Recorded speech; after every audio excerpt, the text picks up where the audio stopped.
ఈరోజు మన కొరకు జీవవాక్యము సామెతలు 16:6 కృపాసత్యముల వలన దోషమునకు ప్రాయశ్చిత్తము కలుగును. యెహోవాయందు భయభక్తులు కలిగి ఉన్నటి వలన మనుష్యులు చెడుతనము నుండి తొలగిపోదురు. కృపాసత్యముల వలన దోషమునకు ప్రాయశ్చిత్తము కలుగును అనే మాట ఉంది. కృప మరియు సత్యము ఈ రెండు పదాల కలయిక ఈ మాట కృపాసత్యములు.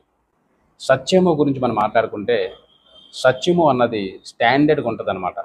సత్యము మారదు, కానీ సత్యము బదులు ఇంకొక మాట ఉంది, వాస్తవము అంటారు. వాస్తవం అన్న మాట ఈరోజు ఉండొచ్చు, రేపు మళ్ళీ మారిపోవచ్చు, కానీ సత్యము మాత్రం ఎల్లప్పుడూ ఒకేలా ఉంటుంది.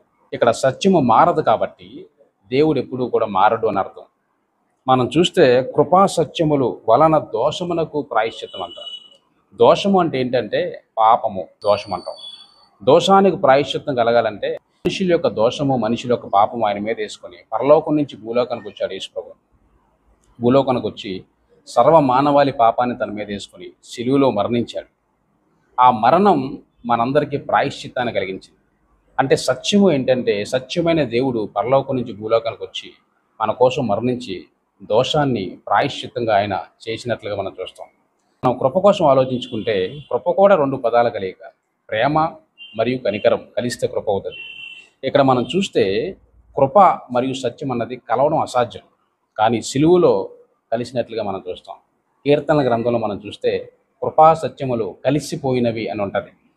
కృప మరియు సత్యము ఈ రెండు పదాలు కలవడం అన్నది చాలా కష్టమైన పరిస్థితి. ఇక పాపమునకు శిక్ష అన్నది సత్యము మాట్లాడుతుంది. పరిశుద్ధ గ్రంథం పాపానికి శిక్ష పడాలని చెప్తుంది. యేసుప్రభువు వారు పాపిని ప్రేమిస్తున్నాడు, కనికరంతో ఆయన్ని కరుణించి పాపాత్ముడిని పరలోకం వెళ్ళడానికి ఆయన తన మీద శిక్ష చేసుకున్నట్లు మనం చూస్తాం. అంటే కృప పాపిని రక్షిస్తుంది, సత్యము పాపానికి శిక్షిస్తుంది.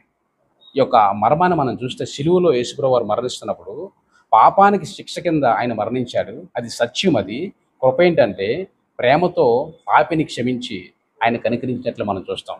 ఇది కృపా సత్యములు తాలూకా విశేషమైన అర్థం. ఇక్కడ కృపా సత్యముల వలన దోషమునకు ప్రాయశ్చిత్తం. రెండవ మాట మనం చూస్తే యెహోవా యందు భయభక్తులు కలిగి ఉండటం వలన మనుష్యులు చెడుతనము నుండి తొలగిపోవద్దు. నువ్వు ఒంటరిగా ఉన్నప్పుడు దేవుడు నాతో ఉన్నాడు అనేటువంటి భయము ఏర్పడుతుంది. అదే యెహోవా యందు భయభక్తులు కలిగి ఉండడం అంటే. భయముతో ఉండడం, దేవుని యందు భయభక్తులు కలిగి ఉండడం అంటే. అలాంటి మనస్తత్వం కలిగి ఉన్న వారికి చెడుతనము చేయకుండా దాని నుంచి తొలగిపోతారంట.